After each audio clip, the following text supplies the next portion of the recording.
Bienvenue sur les cours de Jean-Phi pour un chapitre consacré aux séries numériques. Numérique, ça veut dire ce sont des valeurs dans R ou C. On a déjà vu le chapitre sur les suites numériques. Pas facile de donner une définition précise de ce qu'est une série. Disons que pour définir une série, on a besoin d'une suite.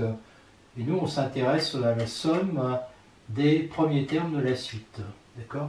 Et on en prend de plus en plus jusqu'à les faire tendre jusqu'à faire tendre la liste à l'infini. Donc on a une suite SN comme ça, et on s'intéresse principalement aux limites des séries. Donc on essaye de voir ce qui se passe quand n tend vers plus l'infini. Donc on va noter les séries comme ça, même si elles sont divergentes, ou comme ça, ou comme ça. On dit que la série somme des UN est convergente si la suite SN est convergente. La limite de la suite SN est appelée somme de la série, et on la note grand S. On a cette notation. Si cette série limite existe, elle est évidemment unique, puisque c'est la limite de la suite SN qui n'a qu'une limite. On dit que la série est divergente si elle n'est pas convergente, ce qui équivaut à dire que la suite SN est divergente. Remarque avec les notations précédentes, UN est égal à SN moins SN moins 1. Ça sert assez souvent. Quitte à poser VK est égal à UN plus K, on se ramène à commencer en 0. D'accord ? C'est-à-dire qu'on a ça. Je vous laisse vérifier, c'est immédiat. Eh bien, cette série, somme des UK départ à n, converge, et seulement si l'autre converge, et elles ont la même limite. Bon, c'est évident, je le fais quand même. Quel que soit epsilon positif, il existe P tel que J supérieur ou égal à P implique ça. D'accord ? Et là, ça équivaut à dire ça. Et donc, si je prends I égale J moins N, dès qu'il est supérieur ou égal à P moins N, j'ai ça. Et donc, la suite VK qui converge. Et inversement, si je suppose que la suite VK converge, je vais avoir ça. Et donc, je vais avoir ça. Et là, je prends I égale N plus J, supérieur ou égal à N plus P, et je vais avoir ça. Donc, la suite converge de limite L. Et là, c'était pareil, même limite. Désormais, j'étudierai à partir de 0. Quel que soit P appartenant à N, la somme de 0 à partir de 0 des UN et la somme à partir de P plus 1 des UN, ces deux séries sont de même nature. Si elles convergent, alors celle-là est égale, sa somme, la limite, ça veut dire ça, est égale à la somme de 0 à P, ça c'est une constante, plus celle-là, ça c'est une limite. En effet, pour N supérieur à P, somme de 0 à N des UK est égale à lambda plus somme de P plus 1 à N des UK, où ça ne bouge pas, c'est fixe. Donc dire que ça converge, ça équivaut à dire que ça converge. D'accord ? Et on a évidemment, quand on passe quand n tend vers plus l'infini, eh bien la somme de ça qui est égale à lambda plus la somme de ça, d'où le résultat. La nature de la série somme des UN ne change pas si on change un nombre fini de UK. On prend une partie non vide finie de n. Je redonne les indices comme ça. En croissant, VK a une suite telle que les deux suites prennent les mêmes valeurs, sauf pour les valeurs qui sont dans A, pour les indices qui sont dans A. Mais pour n supérieur au plus grand des indices, c'est-à-dire np, on a somme de 0 à n des UK est égale à somme de 0 à n des VK. J'enlève les VI qui sont là-dedans, puis je rajoute les UI qui sont là-dedans. Et donc ça fait lambda plus somme 0 à n des VK, où lambda est égal à somme des pour I appartenant à A, des UI moins VI. C'est une somme finie, ça. Donc ça converge, et seulement si ça converge, et on sait qu'on a ça. Remarque, soit une série somme des UK, K allant de n jusqu'à plus l'infini, on se ramène encore plus facilement à ça en posant UK égale 0 pour K compris entre 0 et moins 1.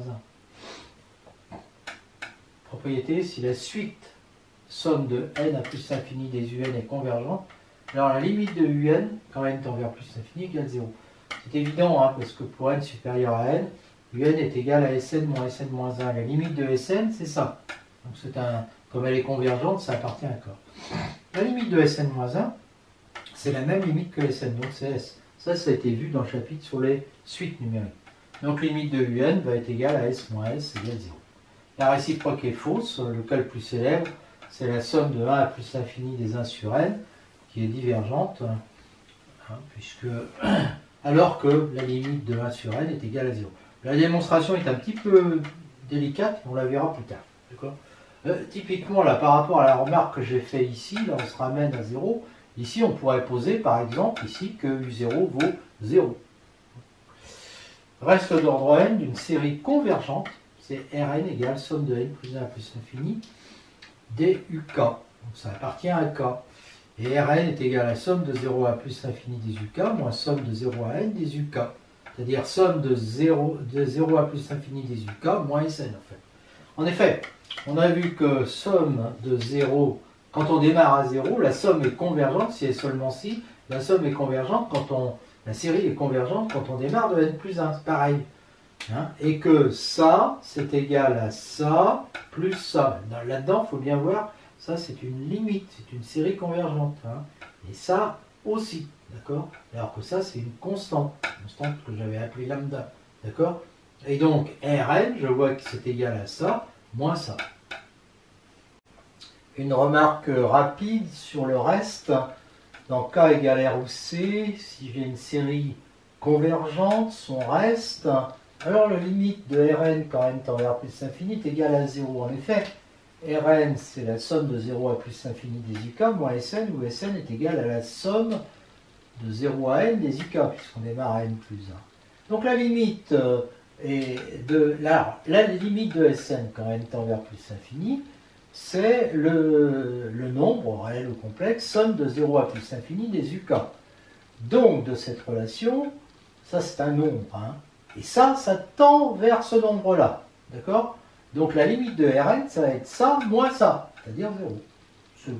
Donc cette limite est bien égale à 0. Ce qui se traduit dans les démonstrations par quoi? Quel que soit epsilon positif, il existe un rang à partir duquel valeur absolue ou module de Rn est inférieur à epsilon. Rappel sur les suites de nombres complexes, on pourra revoir le chapitre sur les nombres complexes parce que j'ai justement expliqué tout ça dans ce chapitre. Je ne vais pas refaire la topologie de C. Et c'est vrai que j'en ai pas parlé dans le chapitre sur les suites numériques. Soit UN, une suite de complexes, on dit qu'elle est convergente s'il existe L appartenant à C, tel que quel que soit epsilon positif, il existe un rang tel que n supérieur ou égal à n implique UN, enfin module de UN moins L inférieur à epsilon. Si UN est convergente, alors L est unique, c'est la limite de UN, et on écrit ça. Démonstration est identique au cas réel. Opération, alors on a deux suites, on a lambda appartenant à C, elles sont convergentes de limite à B, alors ces suites-là sont convergentes de limites respectives A plus B à fois B lambda, et si UN est différent de 0, quel que soit N, si A est différent de 0, alors 1 sur UN est convergente de limite 1 sur A. Tout ça, c'est les mêmes démonstrations que dans le cas réel. Soit maintenant une suite de nombres complexes, quel que soit n, j'appelle xn la partie réelle, yn la partie imaginaire. Donc on a un égale xn plus iyn. Un est convergente si et seulement si les suites réelles xn, yn sont convergentes. Et on a alors limite de un égale limite de xn plus i limite de yn. Démonstration. Si on suppose que un converge vers l égale a plus ib, ça se traduit comme ça. Et ça peut se traduire comme ça. Mais on sait que si module de U plus V est inférieur à epsilon, alors module de U est inférieur à epsilon et module de V aussi. Donc on a ça à ça, et ça montre clairement que limite de xn est égale à A et limite de yn est égale à V.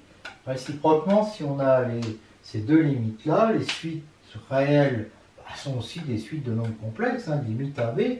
Donc la linéarité qu'on a vue avant permet de dire que la suite xn plus iyn est convergente de limite a plus ib, et donc j'ai limite de un égale limite de xn plus i limite de yn. Si j'ai une suite de complexes, on garde les notations précédentes, somme de un est convergente si et seulement si la suite des parties réelles et la suite des parties imaginaires sont convergentes, et on a alors série des un, somme des un égale somme des xn plus i somme des yn. Démonstration. On prend la somme partielle, elle est égale à AN plus IBN, où AN c'est la somme partielle des XK, BN la somme partielle des YK, AN, BN sont des suites réelles, AN c'est la partie réelle de SN, BN la partie imaginaire, de Sn. Sn est donc égal à An plus IBN. Voilà, je l'ai écrit ici. Somme des UN est convergente si et seulement si la suite des Sn est convergente. Ce qui équivaut à dire que les suites de AN et de BN, des parties réelles et des parties imaginaires, sont convergentes, mais ça équivaut à dire que la somme des xn est convergente, et ça équivaut à dire que la somme des yn est convergente. Et on a alors, somme des un est égale à limite de Sn, donc limite de AN plus I limite de BN, mais limite de AN c'est quoi? C'est la somme des xn, et limite de BN c'est la somme des yn, d'où le résultat.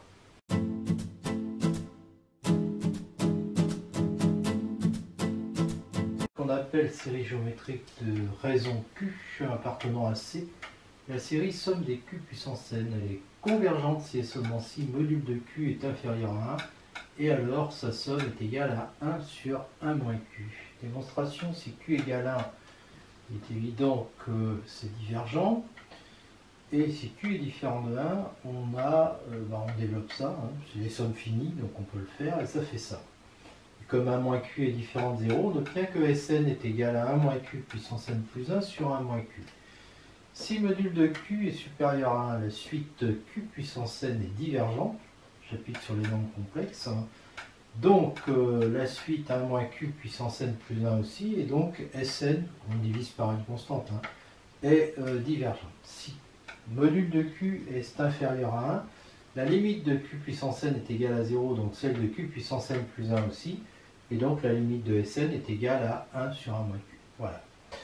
Remarque, parfois pour étudier la convergence d'une suite UK, on considère la série, somme de 0 à plus l'infini de Wn, où W0 c'est U0 et Wn c'est Un moins Un moins 1.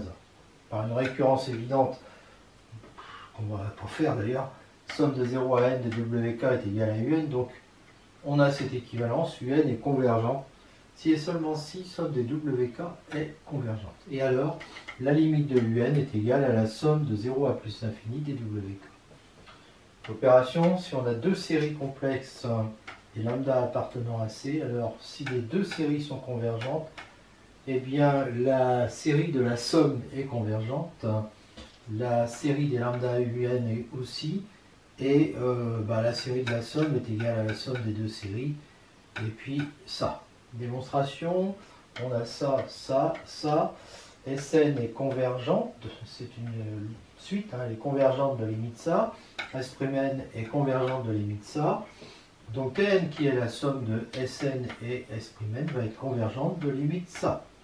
Bon, ça prouve que la série, celle-là, est convergente et que sa limite est égale à ça. Et puis pour le petit 2, on pose ça. Ça nous fait lambda Sn. Et bien, si puisque la série somme des UN est convergente, Sn est convergente, et donc lambda Sn va être convergente. D'où on déduit que Tn va être convergente de limite lambda somme des UK. Enfin, si UN est une suite de réels positifs, attention. Alors, somme des UN convergentes, si et seulement si la suite Sn est majorée. Sinon, les Sn tendent vers plus l'infini, donc on écrira somme de 0 à plus l'infini des UN égale plus l'infini. Démonstration, Sn plus 1 moins Sn égale Un plus 1 supérieur ou égal à 0. Donc la suite réelle Sn est croissante. On sait qu'alors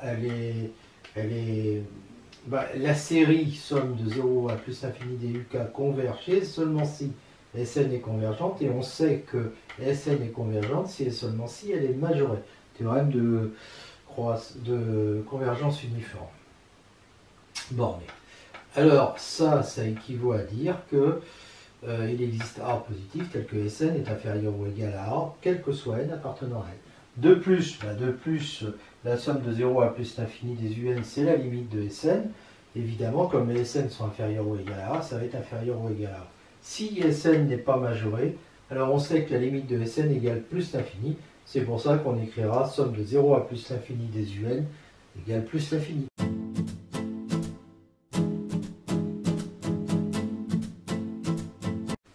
critère de Cauchy pour les séries, on dit que la série vérifie Cauchy, le critère de Cauchy si la suite SN associée vérifie le critère de Cauchy, c'est-à-dire ça. Bon, bah, je vous laisse vérifier que c'est équivalent à ça. Bon, là, j'ai transformé, j'ai mis Q supérieur à P, hein, pour avoir Q supérieur à P plus 1. Voilà.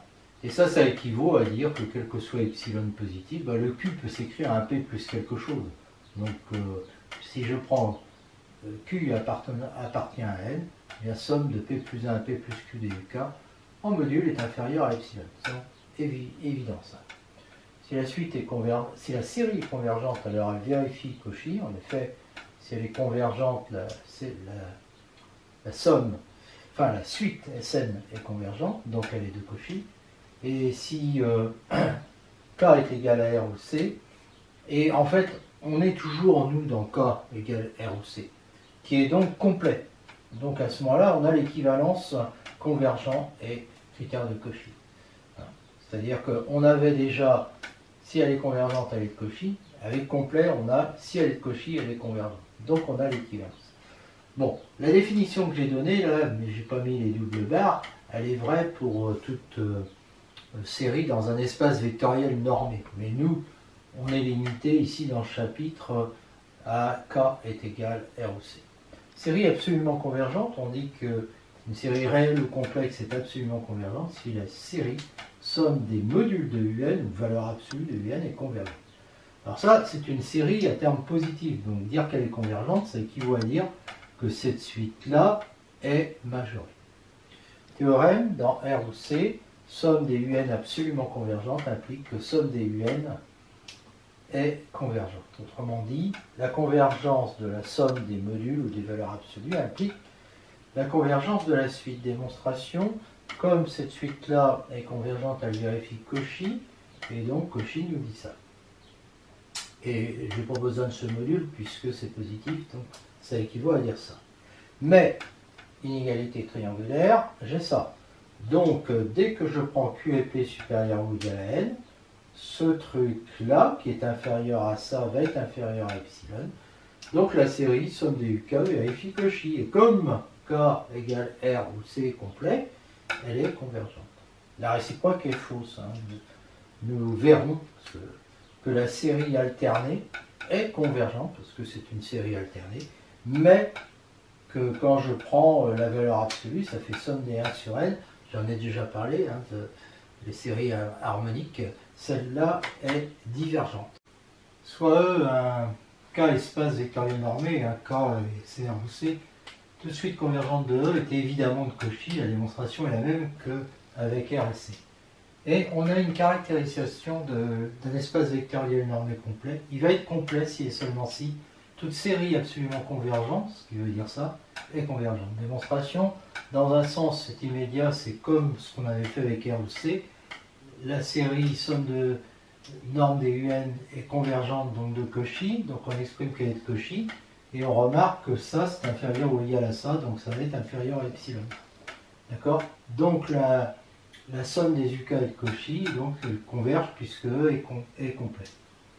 Soit UN, maintenant une suite de Cauchy, il faut démontrer, donc c'est dans l'autre sens, que la suite est convergente. Donc on exprime qu'elle est de Cauchy, et on applique ça à epsilon égale 1 sur 2 puissance 0 d'abord, puis à epsilon sur 2 puissance 1 en prenant soin de prendre P1 ici supérieur à P0. On sait qu'on a le droit de faire ça.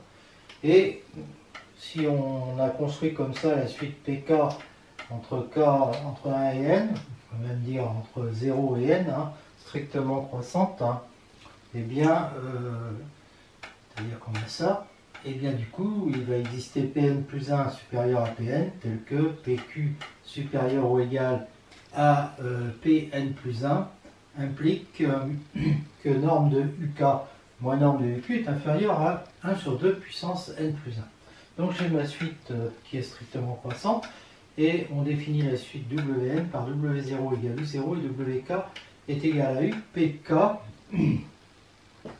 moins U P0. Oui, alors c'est P0 en fait, hein, ici, c'est pas U0, hein, c'est P0. Voilà, pour tout cas appartenant à une étoile.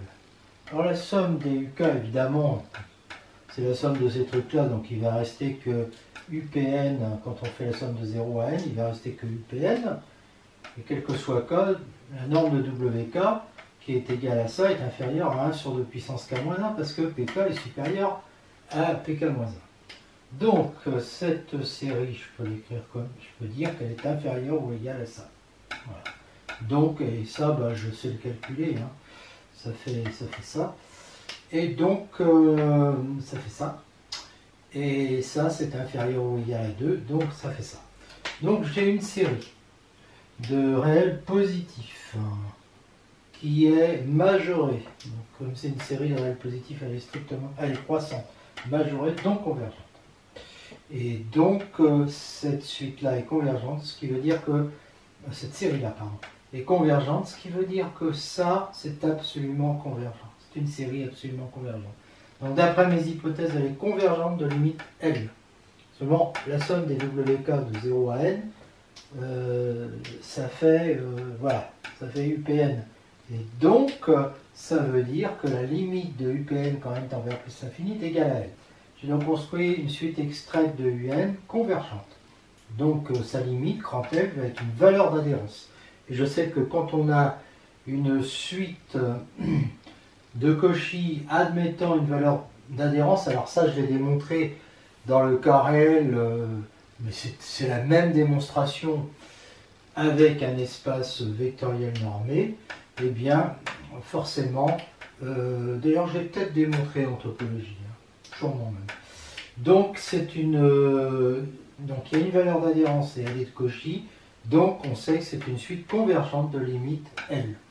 Voilà, donc on a démontré que toute suite de Cauchy est convergente.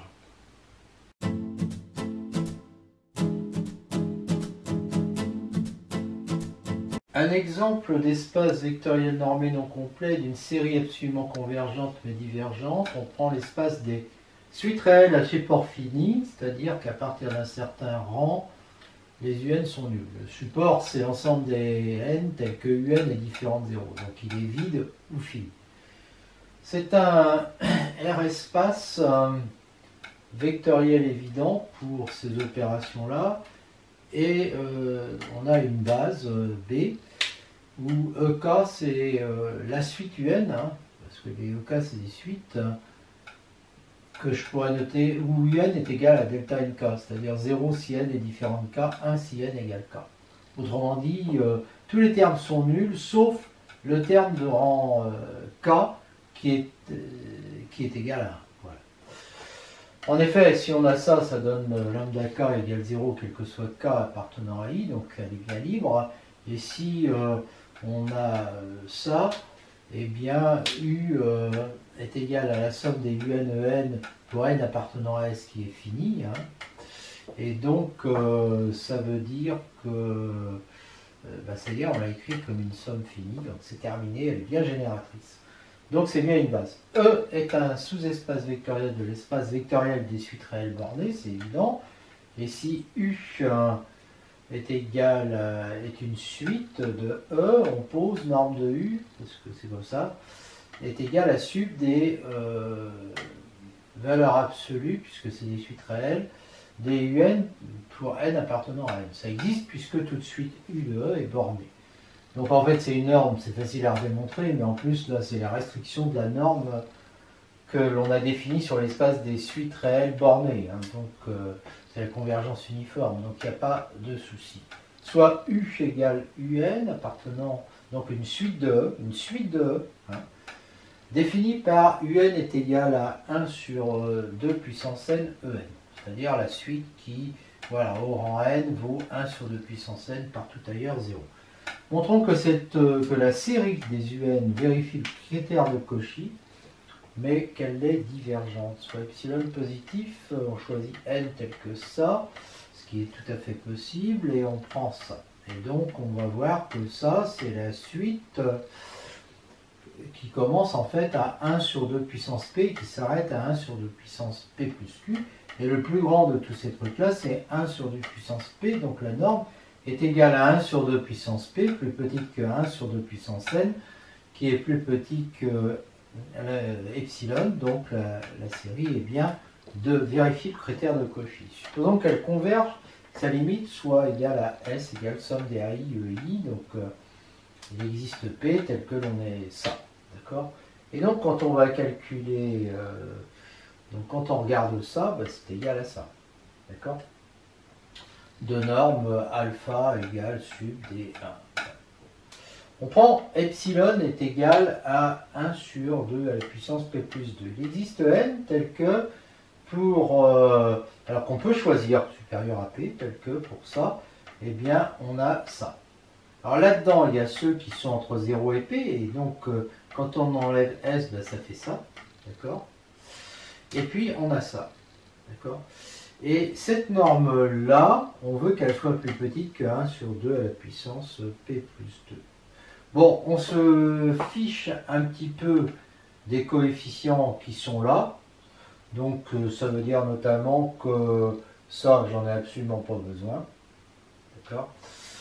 Et donc l'essentiel, c'est de voir que parmi eux, il y a déjà 1 sur 2 à la puissance P plus 1 et que lui, alors nous on veut ça, hein, puisqu'on a supposé qu'elle était convergente, mais en même temps, la norme là va être supérieure ou égale à 1 sur 2 puissance P plus 1. Et donc on ne voit pas comment elle pourrait être inférieure à 1 sur 2 puissance P plus 2, puisque là, on a ça. D'accord? Donc la série somme des UN est divergente. La série somme des UN vérifie le critère de Cauchy, mais n'est pas convergente. Donc E n'est pas un espace vectoriel complet. Alors on peut le retrouver en remarquant que la somme des normes des UK est égale à ça, et tend vers 2. Autrement dit que la série des normes des UN est convergente. Ce qui veut dire que la série des UN est absolument convergente, mais elle est divergente. D'accord? Et donc là, on retrouve bien que E n'est pas complet, parce que si E était complet, cette série qui est absolument convergente serait convergente.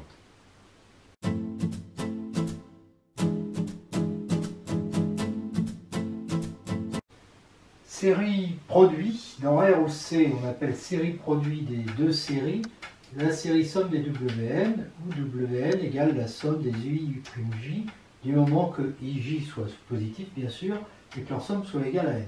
Ce qui fait, en fait, ça. Si on pose, alors, on va poser UN égale ça, U'N, les sommes, hein, les sommes partielles, eh bien, on a WN qui est égal à la somme de K égale 0 à N, de la somme des I plus J égale K, des UI U'J, et donc ça fait évidemment ça. UN U'N, alors ça, je l'ai là, par exemple, dans le cas N égale 3, et bien là j'ai W0, là, cette somme-là, ça me fait W1, ça me fait W2. D'accord? Alors que si je fais les produits UN fois U', je vais trouver ici tous les termes qui sont là, c'est-à-dire ceux en noir là, et puis ceux en rouge en plus. D'accord? Ceux en noir qui me font ça, plus les autres. Voilà. Alors pour les autres, évidemment, I plus J est supérieur à N. W2N, alors lui, W2N, il faut que je rajoute encore les diagonales, par exemple sur mon dessin, jusqu'à U6. D'accord? Et là, je vais retrouver l'ensemble des UI U'J qui sont dans le carré.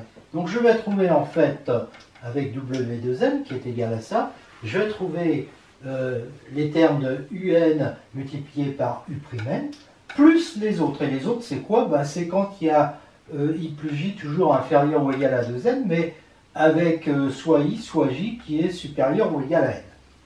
Théorème, si les UN U'N sont des réels positifs et si les séries sont convergentes, alors la somme des WN est une série convergente. Et si les séries réelles ou complexes sont absolument convergentes, alors cette série-là est absolument convergente. Dans les deux cas, somme de WN est égale au produit, donc ça c'est des limites, hein, de la somme des UN multipliée par la somme des U'N. Alors, on va commencer par le cas où les UN U'N sont positifs, parce que c'est assez facile. Grâce à 1 et grâce à 2, j'ai facilement que WN est inférieur ou égal à UN U'N est inférieur ou égal à W2N. Je l'appelle 3, ça. La limite de UN, c'est U. La limite de U'N, c'est U'. La limite de UN U'N, c'est donc U fois U'. Et j'observe que UN et U'N, comme c'est des séries de termes positifs, hein, Donc elles sont positives et croissantes, ces deux suites. Et donc celle-là est aussi positive croissante. Et donc on aura ça. D'accord? On aura ça. Et donc WN, qui est une série évidemment, elle aussi de termes positifs, donc elle est croissante. Elle est majorée par U'. Pourquoi? Parce qu'elle est majorée par ça. Oui, mais ça dépend de N. Mais UN fois U'N est inférieur ou égal à U'. Donc elle va être convergente de limite W inférieure ou égale à U fois U'. La limite de W de N, bah, c'est la limite de WN, ça sera W aussi. Et donc grâce à 3, qui est ici, je vais avoir ça qui tend vers W, ça qui tend vers W, ça qui tend vers U'. Et donc j'ai cette inégalité. Donc W est égal à U'. Et W c'est quoi? C'est la somme de 0 à plus l'infini des Wn. Ça c'est U, d'accord? Et ça c'est U'. Et la propriété démontrée dans le cas 1. Maintenant il nous reste le cas 2. On démontre maintenant la deuxième partie. On a donc deux séries absolument convergentes. Et il faut démontrer que cette série-là est absolument convergente. On pose AN égale module de UN, A'N égale module d'U'N, Bn est égal à ça, quel que soit n appartenant à n. On a vu que la somme de Bn est convergente, qu'elle est égale à A fois A' où A c'est la somme des AN, A' la somme des A'N, et on sait que c'est une convergence croissante. Wn en module est inférieur ou égal, alors c'est égal à ça Wn, donc on applique l'inégalité triangulaire, et donc ça, ben, on sait que c'est ça. J'appelle W'N égale la somme de 0 à n des modules de WK. Elle va donc être inférieure ou égale, hein, bon, là je fais varier de 0 à n, le K si l'on veut, et donc j'obtiens ça.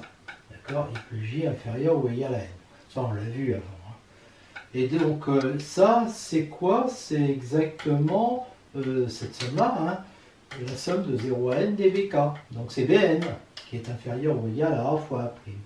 Et puis évidemment, cette suite-là, elle est croissante. Hein. Donc, elle est croissante, majorée, donc convergente. Donc la série, cette série-là est donc convergente. Et donc, puisque W'N, hein, c'est ça. Donc cette série-là est convergente. Et donc la série somme de 0 à plus l'infini des Wn est absolument convergente. Et comme R et C sont complets, la somme des Wn est convergente. J'appelle ça les sommes partielles. Et puis là, les limites de...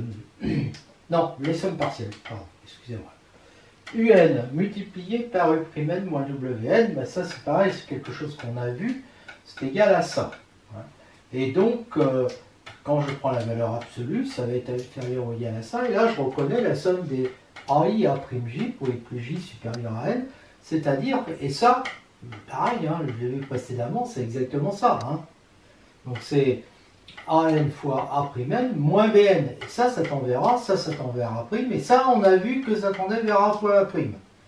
Donc ça tend finalement vers 0 quand n tend vers plus l'infini. Donc la limite de ça est égale à 0 quand n tend vers l'infini, mais la limite des UN c'est U, la limite des U'N c'est U', et donc ça tend vers U fois U'. Et donc la limite de Wn c'est U fois U', ce qui me donne, alors je savais déjà hein, que la série était convergente, et maintenant je sais que sa somme c'est le produit des deux sommes, d'où le résultat.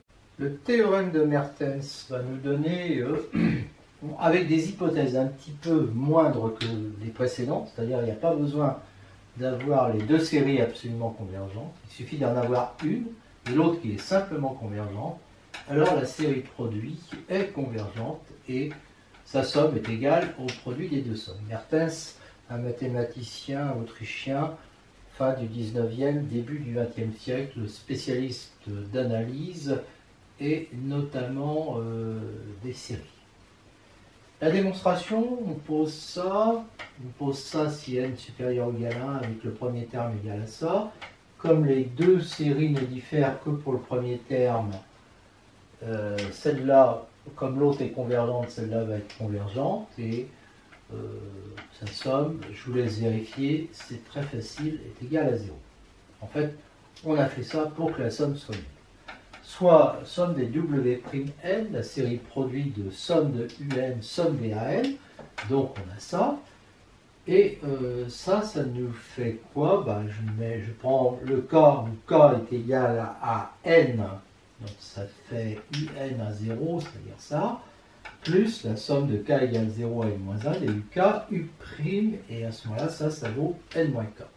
Et donc, ça va nous faire moins UN U', puis là, le UN U'0, je peux le mettre là-dedans. Et donc, ça fait somme de K égale 0 à N, et donc ça fait WN. Donc, j'obtiens ça. D'accord? Quand je fais la somme des petits n, eh bien, je fais la somme ici, puis je fais la somme ici. Et la somme ici, ça me fait ça, d'accord? Et puis la somme ici, ça me fait ça. Comme ça, c'est égal à U. On a donc celle-là qui converge, il y a seulement 6, celle-là converge. Et alors, cette somme-là sera égale à celle-là, moins U' fois, et celle-là converge vers U. Voilà. Donc, on va démontrer que celle-là converge. Alors, on a ça, donc ça c'est majoré, donc on a ça, quel que soit N, pour un grand N, évidemment, qui est positif. La somme des modules de UN est convergente, donc quel que soit epsilon positif, il existe N tel que le reste à partir d'un certain rang est inférieur à epsilon sur 2m. On va voir pourquoi ce 2m. Soit n supérieur à grand N, je pose ça, qui est égal à ça, qui est égal, alors là, je mets la somme des UK, parce que les UI, là, ils varient entre 0 et puis n, donc je fais ça, et puis, je laisse vérifier, c'est multiplié par cette somme-là, c'est évident. Donc, ça fait somme des UK fois, et cette somme-là, c'est AN-K, c'est le reste partiel. C'est les sommes partielles. Bon, ben, cette somme qui va de 0 à petit n, je la mets de 0 à grand N et de n plus 1 à n. Donc, le module de W'N est inférieur ou égal, alors, donc ça je prends l'inégalité triangulaire, entre 0 et n, entre n plus 1 et petit n, et là, comme je suis au-delà de grand N, ça c'est inférieur à epsilon sur 2m, d'accord, et ça c'est inférieur ou égal à m, et donc ça va faire inférieur ou égal à epsilon sur 2. Pour l'autre que j'ai envie de minorer, je pose alpha égale sub des modules de UK, mais ça, comme il va y avoir une division, et je ne voudrais pas diviser par 0, je rajoute 1, je veux minorer ça. Donc là-dedans, il faut bien voir que K, il va de 0 à grand N, moins K de moins N à 0, et donc N moins K est entre N moins N et petit n. Alors, là, comme cette somme-là fait 0, il existe N', tel que K supérieur ou égal à N' implique ça. D'accord? Et donc, moi, pour que ça soit assez grand, eh bien, je vais choisir ça supérieur à N'.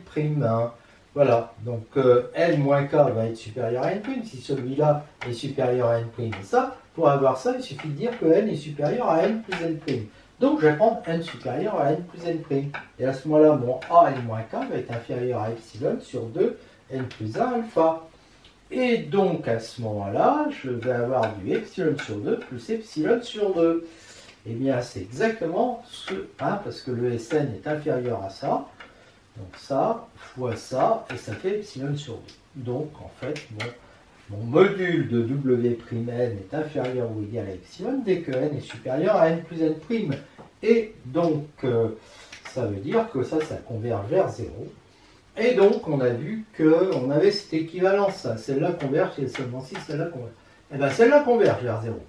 Donc, celle-là converge vers 0. Donc, celle-là va converger vers quoi? Vers 0 plus UU', c'est-à-dire UU'. Et bien, ça, c'est exactement ce qu'on voulait, nous. La somme des 0 à plus l'infini de Wn converge est égale à U fois U'.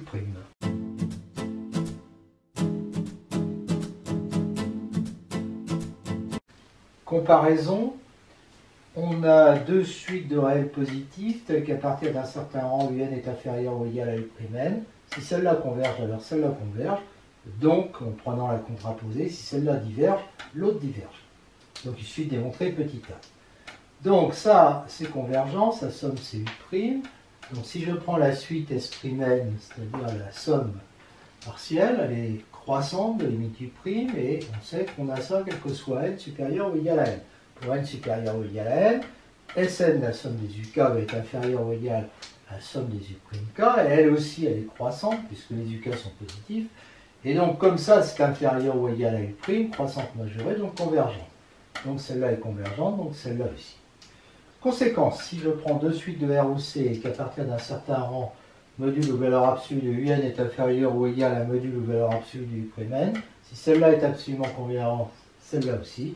Démonstration, celle-là est convergente puisque la série est absolument convergente. Donc, et à partir d'un certain rang, j'ai ça. Donc j'en déduis que ça c'est convergent, ce qui veut dire que la série des UN est absolument convergente. Comparaison, j'ai deux suites de réels positifs. Problème petit 1, si UN est négligeable devant U'N et que somme des U'N converge, alors l'autre converge aussi. Et puis petit 2, si les UN est équivalent à U'N et que la somme des U'N converge, alors la somme des UN converge. Petit 1, quel que soit epsilon positif, il existe un rang à partir duquel on a ça. Comme cette série-là converge, on multiplie par epsilon, ça converge encore. Hein, c'est une série positive convergente, pardon, c'est ici. Donc j'en déduis que l'autre qui est plus petite est convergente, d'après ce que j'ai dit avant. Et c'est terminé. Et pour celle-là, UN est équivalent à U'N, c'est équivalent à dire que UN moins U'N est négligeable devant U'N. Alors bon, ça c'est pas positif, donc je m'y prends légèrement autrement. Quel que soit epsilon positif, il existe un rang à partir duquel on a ça. Ça, c'est une série positive qui est convergente parce que la somme des U'N est convergente. Donc celle-là va être convergente. Et donc elle est convergente. Et donc ça veut dire que la série là est absolument convergente. J'appelle Wn égale UN moins U'N. Si je rajoute la série des U'N qui est aussi convergente, je vais obtenir une série convergente. La somme de 0 à l'infini de Wn plus U'N est convergente. Et Wn plus U'N, ça fait somme des UN. Donc cette série-là est convergente. Et oui, c'est ici. Conséquence, si les UN sont positifs et les Vn sont positifs, à partir d'un certain rang, UN équivalent à Vn implique que somme des UN et somme de Vn sont de même nature. En effet, si la série des UN converge, la série des Vn converge.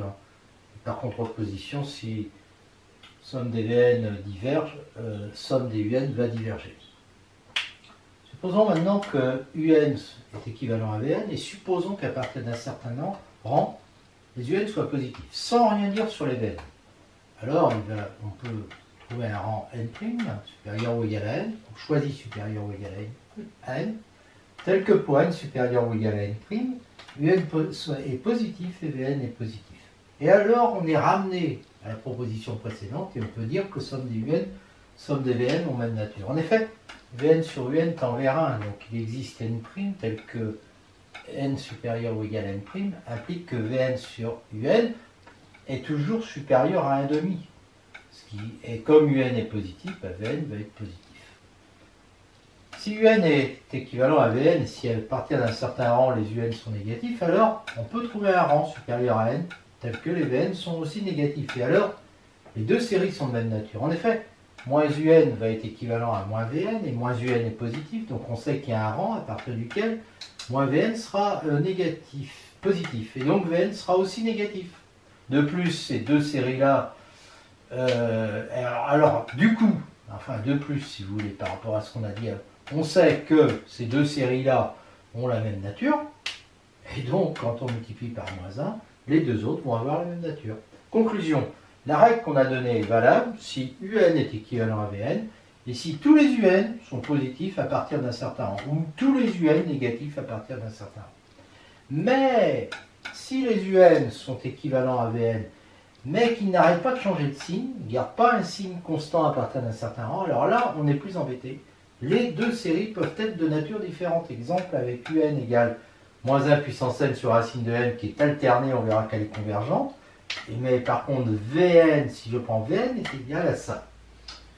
eh bien un sur Vn va être égal à moins 1 puissance n plus racine de n sur racine de n égale 1 plus moins 1 puissance n sur racine de n qui tend vers 1, puisque ça tend vers 0, quand n tend vers plus l'infini. Donc je vois que un est équivalent à Vn, mais nous verrons un petit peu plus loin que somme des Vn est une série divergente. Propriété, un est une suite de R+, Vn une suite de R plus étoile. Alors, petit 1, si la limite de un sur Vn est égale à 0 et que la série des Vn converge, alors la série des un converge. Petit 2, si la limite de un sur Vn est égale à lambda positif, strictement positif, alors somme des un et somme de Vn sont de même nature, c'est-à-dire toutes les deux convergentes ou toutes les deux divergentes, deux séries. Petit 3, si limite de un sur Vn est égale à plus l'infini et que la série des un converge, alors la série des Vn converge. Démonstration du petit 1, le petit 1 ça veut dire que un est négligeable devant Vn. Et comme le somme des Vn converge, on a déjà vu que somme des un converge. Le petit 2, il nous dit ça. Donc ça veut dire que, et il nous dit ça. Donc en passant lambda de l'autre côté, parce que lambda est strictement positif, on obtient ça. Donc un est équivalent à lambda Vn. On a vu que ça équivaut à dire que ça c'est convergent. Parce qu'on a vu que si ça converge, alors ça converge. Mais ça va dans l'autre sens aussi. Parce que l'équivalence, elle va dans les deux sens. Donc, dire ça équivaut à dire ça. Et ça, en divisant par lambda, ça équivaut à dire ça. Donc, on voit bien que somme des un, somme des Vn sont de même nature. Petit 3, eh bien, on traduit ça, une traduction possible, c'est de dire, ça implique qu'il existe un rang à partir duquel on a ça. Voilà. Et du coup, on aura ça. Et donc, comme la série des un est convergente, alors la série des Vn est convergente.